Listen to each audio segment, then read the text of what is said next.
The Dark Age by Clark Ashton Smith. Originally published 1938.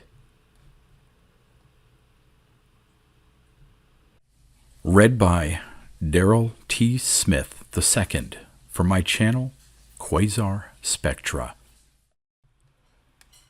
The laboratory was like a citadel. It stood on a steep eminence, overtopped only by the loftier mountains, and looked out across numberless fir-thick valleys and serried ridges. The morning sunlight came to it above peaks of perennial snow, and the sunsets burned beyond a rivered plain where forest saplings had taken the battlefields of yesteryear, and skin-clad savages prowled amid the mounded ruins of Sybaritic cities. They who had built the laboratory in the years when Earth's loftiest civilization was crumbling swiftly had designed it for a fortress of science in which something of man's lore and wisdom should be preserved throughout the long descent into barbaric night. The walls were of squared boulders from a glacial moraine, and the woodwork was of mountain cedar mightily beamed as that which was used in Solomon's temple. High above the main edifice there soared an observatory tower from which the heavens and the surrounding lands could be watched with equal facility. The hilltop had been cleared of pine and fir. Behind the building there were sheer cliffs that forbade approach, and all around it a zone of repellent force, which could be made lethally destructive if desired, was maintained by machines that conserved the solar radiations and turned them into electricity. The dwellers in the laboratory looked upon themselves as the priests of a sacred trust. They called themselves the custodians. In the beginning they had numbered 8 couples, men and women of the highest ability and attainment, specializing in all the main branches of science, who had withdrawn to this secluded place from a world ravaged by universal war, famine, and disease, in which all other scientists and technicians were doomed to perish. The region about the laboratory was, at that time, unpeopled, and the building, reared with utmost secrecy, escaped destruction in the warfare that wiped out whole cities and covered great empires with low-lying clouds of death. Later, into the hills and valleys below the laboratory, there came a wretched remnant of city dwellers from the plain. With these people already brutalized by their sufferings and hardships, the handful of scientists held little commerce. Over a course of generations, the custodians, intermarrying, decreased gradually in number through sterility, while the other fugitives multiplied, reverting more and more to a state of barbarism, and retaining only as a dim tribal legend the memory of the civilization from which they had fallen. Living in mountain caves or rude huts, hunting the forest animals with crudely made spears and bows, they lost all vestige of the high knowledge and mastery over nature possessed by their forefathers. They understood no longer the machines that rusted in the rotting cities. Through a sort of atavistic animism, they began to worship the elements that their fathers had subdued and controlled. At first, they tried to assail the laboratory, impelled by a savage lust for loot and bloodshed, but driven back with dire loss by the zone of deadly force, they soon abandoned their siege. In time, they came to regard the custodians as actual demigods, wielding mysterious, awful powers, and working incomprehensible miracles. Few of them now dared to approach the environs of the building, or to follow the wild boar and deer into the wooded valleys about it. For many years, none of the custodians was seen by the hill people. Sometimes by day there were strange vapors that mounted to the clouds above the observatory, and at night the lofty windows burned like hill-descended stars. The custodians, it was thought, were forging their thunderbolts in godlike secrecy. Then, From the dreadful house on the height there came down one morning a single custodian. He bore no weapon, but carried an armful of heavy books. Approaching a small village of the tribesmen, he raised his right hand in the universal gesture of peace. Many of the more timid fled before him, hiding themselves in their dark huts or amid the thick forest, and the other villagers received him with superstitious fear and suspicion. Speaking a language they could hardly understand, he told them that he had come to live among them. His name was Attulos. By degrees he won their confidence, and afterward he mated with a woman of the tribe. Like Prometheus, bringer of fire to ancient mankind, he sought to enlighten these savages and undertook to reproduce for their benefit some of the inventions preserved in the laboratory. He told them nothing of his reasons for leaving the other custodians, with whom he had held no communication since joining the hill people. Attulos had brought with him no other equipment than his few books. For lack of even the most rudimentary tools and materials, his scientific labors were fraught with immense difficulty. The savages, in their reversion, had lost even the knowledge of metals. Their weapons were those of the Stone Age, their plowshares crooked sticks of fire-hardened wood. Attulos was compelled to spend whole years in mining and smelting the ores that he had required for his tools and machines, and he even made long, hazardous journeys to obtain a supply of certain elements lacking in that region. From one of these journeys, he failed to return, and it was believed that he had been slain by the warriors of a hostile and very brutal tribe upon whose territory he had intruded in his search. He left behind him one child, the boy Torquan, whose mother had died shortly after the child's birth. Also, as a legacy to the tribe, he left a few tools of copper and iron, in whose forging he had instructed some of the more intelligent men. The machines on which he had labored with such pain and patience were only half completed, and following his disappearance, no one was competent to finish them. They were designed for the development of electric power and the use and control of certain cosmic radiations, but the tribesmen who had assisted Attulos knew nothing of their purpose and the principles involved. Attulos had meant to instruct his son Torquan in all the lore of the custodians, and thus the elder sciences, conserved so jealously by a few, might again have become in time the heritage of all mankind. Torquan had reached the age of 4 when Attulos vanished, and he had learned no more than the alphabet and a few simple rules of arithmetic. For lack of his father's guidance, this rudimentary knowledge was of little use to him, and though naturally precocious and brilliant beyond his age, he could not continue for himself the education that Attulos had begun. In the soul of Torquan, however, as he grew to manhood among primitive companions, there burned the spark of a restless aspiration, an inherited craving for knowledge that set him apart from the others. He remembered more of his father than most children recall when deprived of the parent at so early an age, and he learned from his fellows that Attulos had been one of the custodians, who were looked upon by the tribe as beings with divine powers and attributes. It was commonly believed that the custodians had banished Attulos from their midst because of his desire to help and enlighten the hill people. Slowly, as his mind matured, there came to Torquan an understanding of the altruistic aims of his father, who had dreamed of restoring the old sciences in a darkened world. Torquan lived the rude life of the tribesmen, hunting the hare, the boar, and the deer, and climbing the precipitous crags and mountains. Excelling in all barbarous sports, he became very hardy and self-reliant. Outwardly, he differed little from the other lads, except for his fairer skin and straighter features, and the dreaminess that filmed his bright eyes on occasion. As he neared his full growth, he became a leader among the Utes, and was regarded with peculiar respect as the son of that Attulos who had become a sort of tutelary god for the hillmen after his death.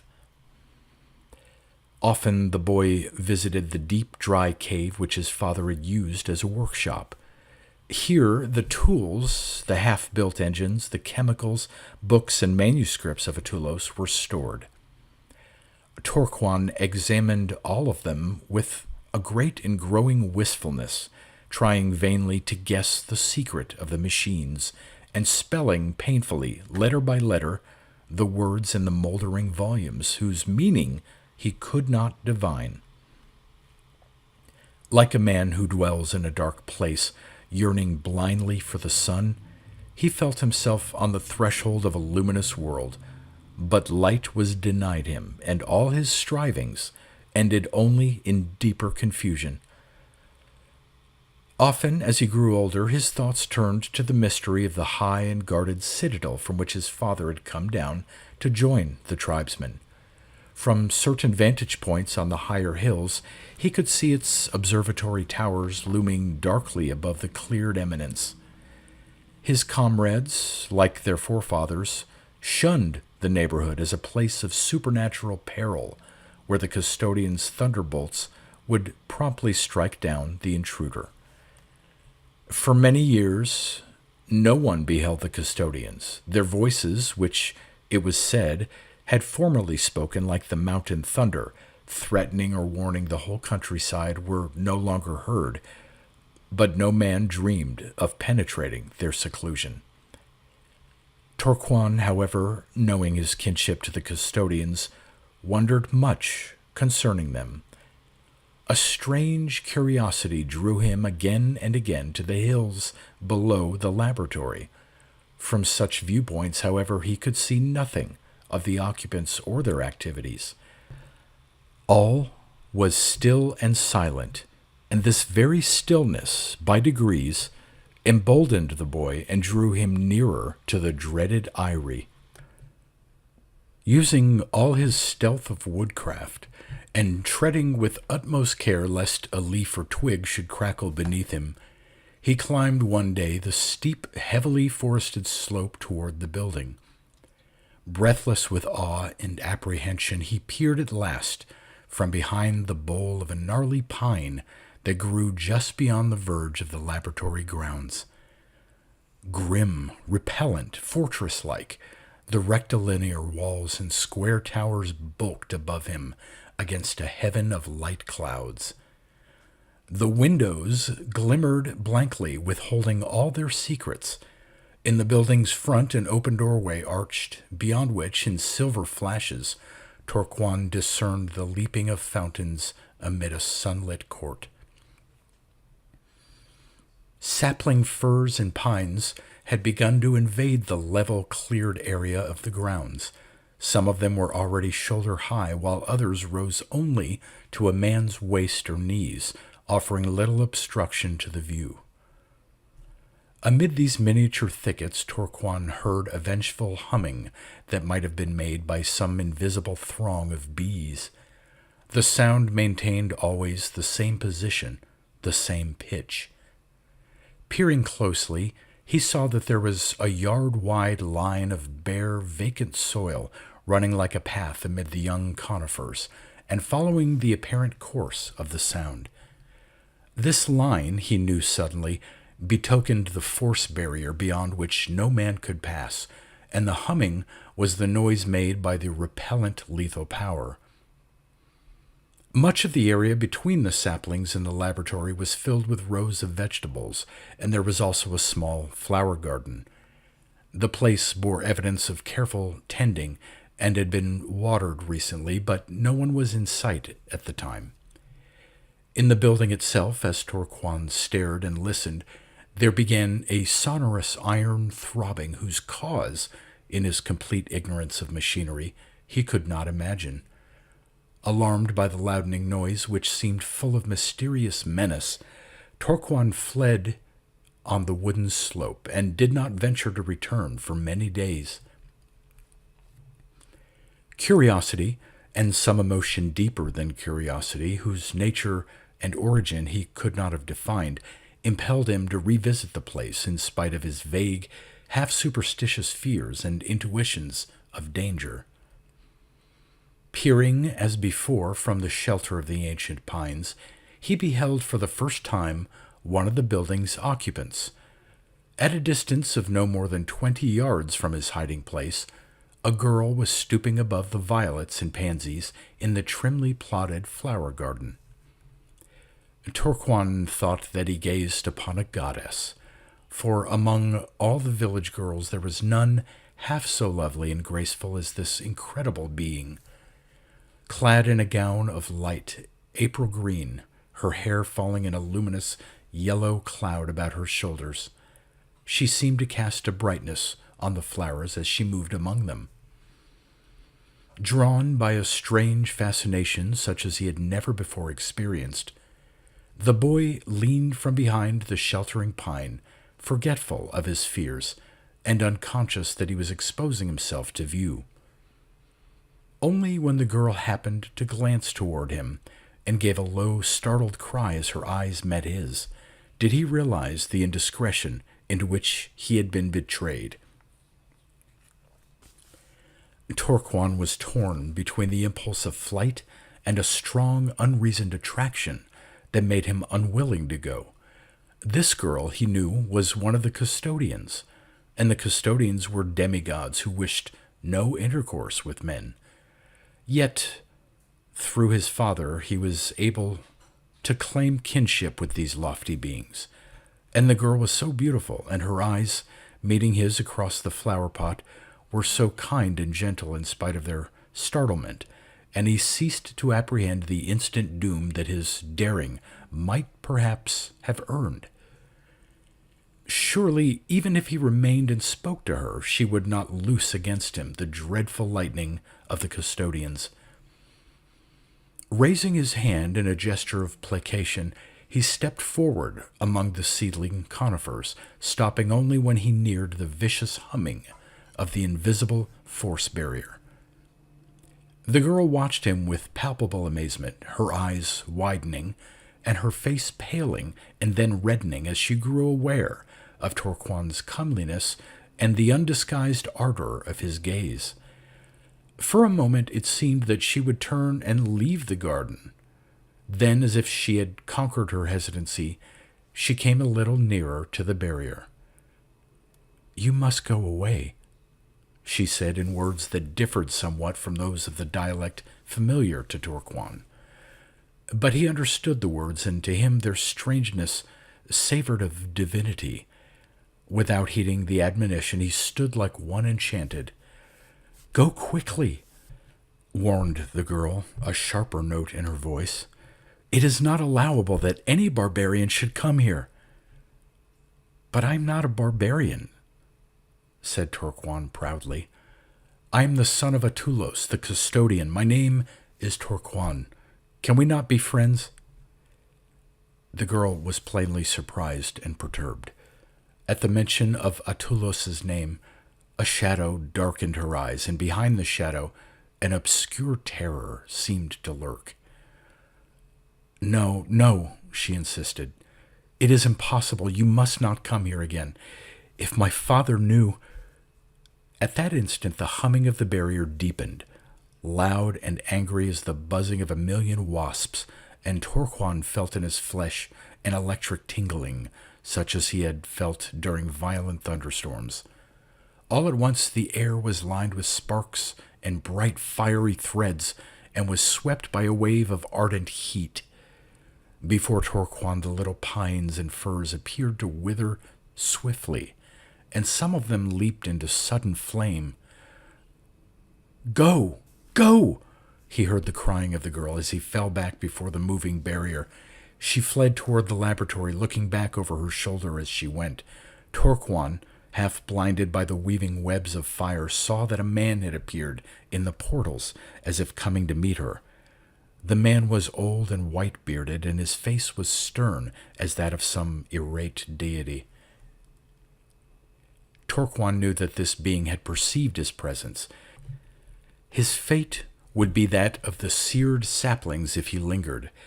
Again, a superstitious terror rose within him, and he ran swiftly into the sheltering gloom of the ancient forest. Heretofore, Torquan had known only the aimless longings of adolescence. He had cared little for any of the savage, though often not uncomely, maidens of the hill people. Doubtless, he would have chosen one of them in time, but having seen the fair daughter of the custodian, he thought only of her, and his heart became filled with a turmoil of passion that was all the wilder because of its overweening audacity and apparent hopelessness. Proud and reticent by nature, he concealed this love from his companions, who wondered somewhat at his gloomy moods and the fits of idleness that alternated with feverish toil and sport. Sometimes he would sit for whole days in a deep study, contemplating the machines and volumes of Attulos. Sometimes he would lead the younger men in the chase of some dangerous animal, risking his own life with a madder disregard than ever before. And often he would absent himself on lonely expeditions that he never explained to the others. These expeditions were always to the region about the laboratory.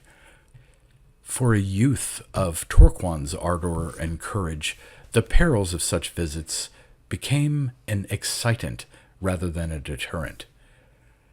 He was careful, however, to keep himself hidden from view, and he maintained a respectful distance from the humming barrier. Often he saw the girl as she moved about her garden labors, tending the blossoms and vegetables, and he fed his desperate longing on such glimpses, and dreamed wildly of carrying her away by force, or of making himself the master of the laboratory. He suspected shrewdly that the custodians were few in number, since he had seen only the girl and the old man who was probably her father. But it did not occur to him that these two were the sole tenants of the massive citadel. It seemed to Torquan, pondering with a lover's logic, that the girl had not disliked him. She had warned him to go away, had called him a barbarian. Nevertheless, he felt that she had not been offended by his presumption in accosting her. He was sure that he could win her love if given the opportunity. Mating with a daughter of the custodians, he would win admittance to that world of light and knowledge from which his father had come, that world which had tantalized his dreams. Tirelessly he schemed and plotted, trying to devise a way in which he could pass the force barrier, or could communicate with the girl without bringing upon himself the custodian's anger. Once, by moonlight, he attempted to climb the cliffs behind the laboratory, working his way hazardously from coign to coign. He abandoned the attempt only when he came to an overhanging wall of rock that was smooth as beaten metal. There came the day when Torquan, revisiting the woods that pressed close upon the laboratory garden, grew aware of an unwonted silence weighing oppressively upon all things. For a few instants he was puzzled, failing to comprehend the cause. Then he realized that the silence was due to a cessation of that humming noise which had signaled the presence of the barrier. The grounds were deserted, and for the first time, the building's heavy cedar portals had been closed. Nowhere was there any sound or visual sign of human occupation. For a while, Torquan was suspicious, apprehending a trap with the instinct of a wild creature. Knowing nothing of machinery, it did not occur to him that the repellent power had failed through the wearing out of its hidden generators. Perplexed and wondering, he waited for hours, hoping to catch a glimpse of the girl, but the garden remained empty and no one opened the frowning portals. Alert and vigilant, the boy still watched. The forest's afternoon shadows began to lengthen, invading the laboratory grounds. Screaming harshly, a mountain blue jay flashed from the pine above Torquan and flew unharmed across the area that the lethal screen had formerly barred to all ingress of living things.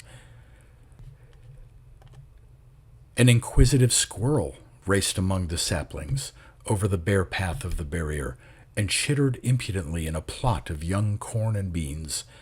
Half incredulous, Torquan knew that the barrier was gone, but still his caution prevailed, and he went away at last.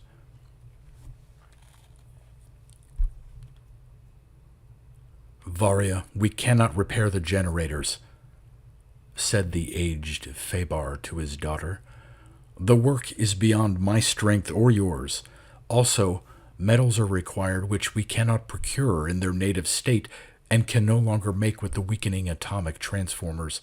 Sooner or later, the savages will learn that the force barrier has ceased to exist.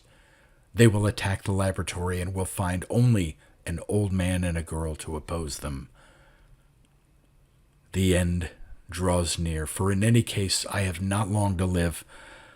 Alas, if there were only some younger man to assist me in my labors, and in defending the laboratory, some worthy and well-trained youth to whose care I could leave you, and could leave our heritage of science. But I am the last of the custodians, and soon the darkness into which mankind has fallen will be complete, and none will remember the ancient knowledge." "What of that boy who calls himself the son of Atulos?" ventured Varia timidly. "I am sure he is intelligent, and he would learn quickly if you were to receive him into the laboratory." "Never!" cried Fabar, his quavering voice grown loud and deep with an old anger. "He is a mere savage like the rest of mankind, and moreover I would rather receive a wild beast than the progeny of the false Atulos, that Atulos whom I drove from the laboratory because of his evil passion for your mother. One would think you were enamored of this young forest wolf. Speak not of him again." He glared suspiciously at the girl, the rancor of unquenched enmity and jealousy toward Atulos glowing in his sunken eyes, and then turned with palsy-shaken fingers to the test tubes and retorts among which he was still wont to busy himself in pottering experiments. Torquan, returning the next day, verified his discovery of the barrier's failure. He could now approach the building if he wished, without peril of being blasted from existence at the first step. Boldly he went forward into the gardens and followed a little path that led to the shut portals. Coming in plain view of the windows, he laid his bow and arrows on the ground as a token of his peaceful intent. When he neared the portals, a man appeared on one of the high towers and trained downward a long metal tube revolving on a pivot. It was the old man he had seen before. From the tube's mouth there leaped in swift succession a number of little shafts of silent flame that played around Torquan and blackened the soil and flower beds wherever they struck. Fabar's aim was uncertain due to his aging eyesight and trembling hands, for none of the firebolts found its mark. Torquan went away, concluding that his overtures were still undesired by the custodians. As he entered the woods, he was startled by a human shape that drew back stealthily into the shadows. It was the first time he had seen anyone lurking in that century-shunned locality. In that brief glimpse, Torquan knew the man for a stranger. He wore no garment except a wolfskin and carried for weapon only a crude spear tipped with flint. His features were brutal and degraded, and his forehead was striped with red and yellow earths, identifying him as a member of that extremely degenerate tribe which was believed to have slain Torquan's father. Torquan hailed the man, but received no answer other than the crackling of twigs and the sound of running footsteps. He dispatched an arrow after the intruder and lost sight of him among the tree trunks before he could notch a second arrow to the string. Feeling that the man's presence boded no good to the custodians or his own people, he followed for some distance, trailing the stranger easily but failing to overtake him. Disturbed and uneasy, he returned to the village. After that, for long hours daily and sometimes by night, he watched the hills about the laboratory. glimpsing more than once the strange tribesmen together with others, plainly of the same clan. These savages were very furtive, and in spite of all his woodcraft, they avoided any direct encounter with Torquan. It became manifest that the laboratory was the center of their interest, since he found them lurking always somewhere in its neighborhood. From day to day, their numbers increased, and Torquan soon conceived the idea that they were planning an attack upon the building. Henceforth, the torments of his baffled love became mingled with fears for the safety of its object. He had kept this love in his trips and vigils secret from his comrades. Now, calling together the young men and boys who acknowledged him as their leader, he told them all that he had experienced and observed. Some, learning that the force barrier was dead, urged an immediate assault upon the laboratory and promised Torquan their assistance in capturing the girl. Torquan, however, shook his head, saying, "A deed such as this would ill become the son of Attulos. I will take no woman against her will. Rather would I have you aid me in protecting the custodians, who are now few and feeble, against the marauding of this alien tribe."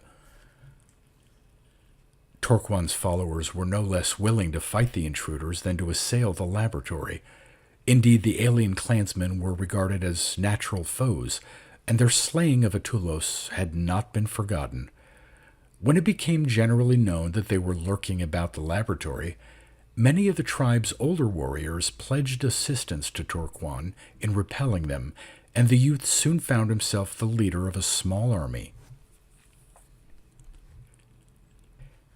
Scouts were sent out to watch closely the movements of the foreigners, who had grown bolder with daily reinforcements. At midnight, some of the scouts reported that they were gathering on the slope below the laboratory. Their exact number was hard to determine because of the thick forest. Some of them had been seen stripping a fallen pine of its boughs with stone axes, and it seemed plain that the attack was imminent, and that the pine would be used as a sort of battering ram to break in the portals. Torquan marshaled immediately his entire force, numbering close to 100 men and boys. They were armed with copper knives or spears, well-seasoned oak and dogwood bows, and quivers filled with copper-tipped arrows. In addition to his own bow and knife, Torquan carried with much caution a small earthen jar filled with a gray powder, which he had taken from Attulos' workshop. Years before, during his boyhood, prompted by a spirit of crude experimentation, he had dropped a pinch of the powder upon a bed of coals and had been startled by the loud explosion that resulted. After that, realizing his complete ignorance of such matters, he had feared to experiment with any more of the chemicals prepared and stored by his father. Now, recalling the powder's properties, it occurred to him that he might make an effective use of it in the battle against the invaders. Marching with all possible speed, the little army reached in an hour the starlit height on which stood the dark laboratory. The wooded slope was apparently clear of the alien savages who had swarmed upon it earlier that night, and Torquan began to fear that they had already assaulted and taken the building. However, when he and his men emerged from the forest on the edge of the gardens, they saw that the attack had just begun. The grounds swarmed with stealthy, silent shapes, dimly discernible, who moved with a concerted surging toward the still and unlit edifice. It was as if an army of shadows had beleaguered a phantom fortress. Then the eerie silence was shattered by a loud crashing, together with an outburst of ferocious howling from the savages. Torquan and his followers, rushing forward, saw the center of the dark horde surge backward a little. They knew that the battering ram had failed to break in the cedar portals at its first impact and was being withdrawn for a second attempt. Torquan, running well ahead of his men, ignited with a pitchy pine brand the fuse of tindery vegetable fiber which he had prepared for the earthen jar. The fuse burned perilously close to the jar's contents ere he came within hurling distance of that savage horde. He heard another and harsher crashing, followed by wild shouts of triumph, as if the door had given way. Then the jar, flung with all his strength, exploded with a great flash that lit the entire scene, together with a deafening detonation as if of mountain thunder. Torquan, who had been prepared for some violent result, was hurled backward to the ground with stunning force, and his followers stood aghast, believing that they had witnessed the falling of a fiery bolt launched by some hidden custodian. A similar belief, it seemed, had been impressed even more powerfully upon the minds of the besiegers, for they fled on all sides in dire disorder. Some were speared in the darkness by Torquan's men, and the rest scattered amid the pines with frightful howls. Thus, for the first time since the beginning of the Dark Era, gunpowder was used in battle. Torquan, regaining his feet, found that the combat was already over. He advanced cautiously and came upon the dismembered bodies of several of the invaders, lying strewn about a garden plot that had been blasted and deeply pitted by the explosion. All the others, it seemed, had either escaped or been accounted for by his warriors. There was small likelihood that the savages would soon repeat their assault on the laboratory. However, for the remainder of that night he and his followers kept watch about the building. Lest its inmates should mistake them for enemies, he went more than once to the portals, which had been shattered inward by the pine ram, and shouted aloud to declare his peaceful intentions. He had hoped for some sign from the girl, but in the courtyard beyond the broken door there was naught but the ghostly plashing of fountains. All the windows remained lightless, and a tomb-like silence hung upon the building. At earliest dawn, Torquan, accompanied by two of his warriors, ventured to enter the courtyard. In an angle of its opposite side, they came to an open doorway giving admission to a long, empty hall illumined dimly by a single globe of mysterious blue light. They followed the hall, and Torquan shouted as they went, but it was answered only by hollow-sounding echoes.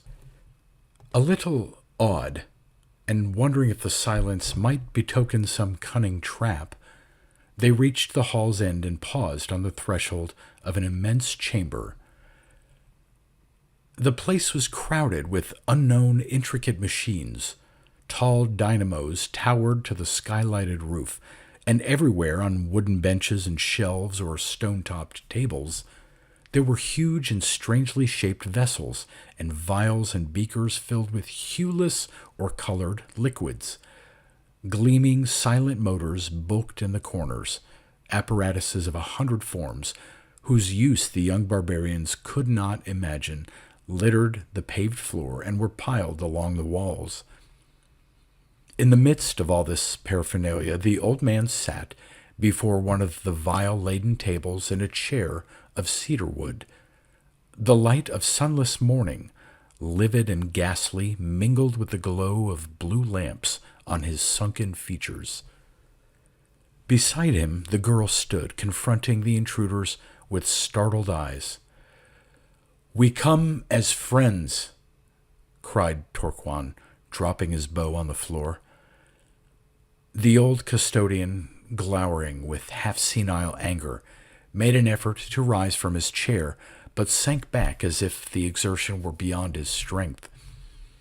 He spoke faintly and motioned with weak fingers to the girl, who, lifting from the table a glass filled with a water-clear liquid, held it firmly to his lips.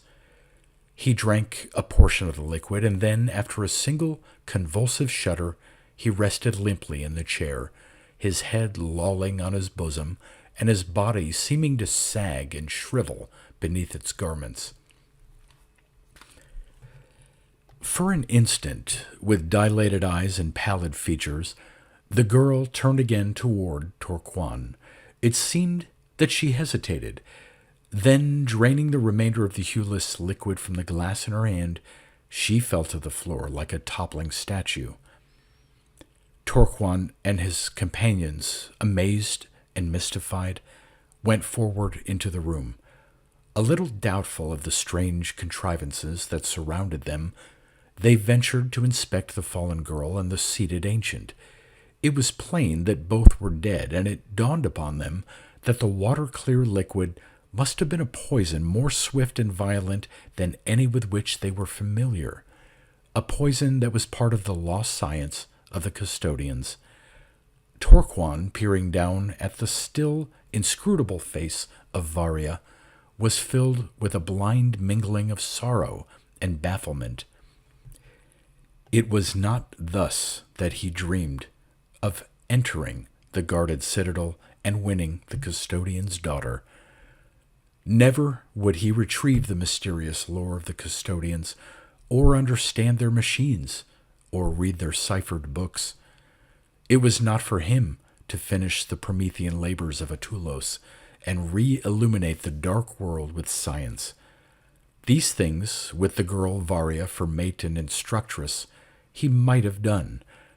But now many centuries and cycles would pass ere the lifting of the night of barbarism, and other hands than those of Torquan, or the sons of Torquan, would rekindle the lamp of ancient knowledge.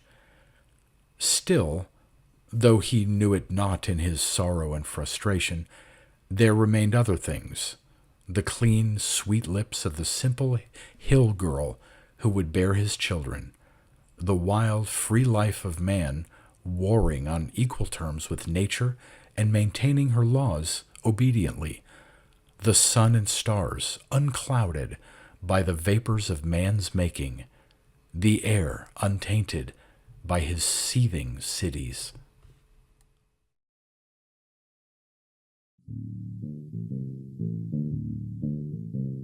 You've been listening to pre-1990s speculative fiction readings with a highlight on science fiction by Darrell T. Smith II. Please consider clicking the donation link in the description box. Thank you so much for your time and your imagination.